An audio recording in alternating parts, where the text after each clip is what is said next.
Guys, magandang umaga sa inyong lahat. Tanong ko lang sa inyo guys, ako may relasyon ako, mayroon akong girlfriend, pero tinanong ko siya bakit ayaw niyang mag-alala ako sa kanya. Kahit nandyan pa sa siyang tarbuan niya, siyempre hindi pa rin ko maiwasan na mag-alala ako sa kanya.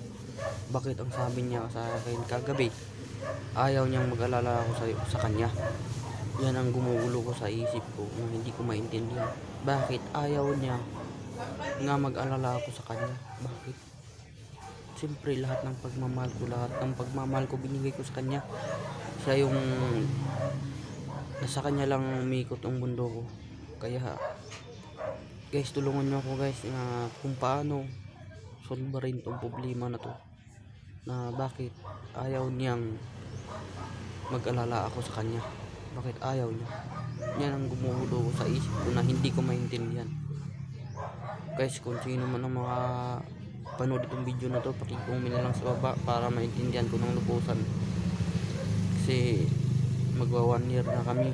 Tapos sinabi niya sa akin na huwag daw akong mag-alala sa kanya. Yan ang pinakamasakit sa akin na hindi ko maintindihan, na gumugulo sa isip ko. Yun lang guys, sana matulungan niyo ako. Salamat.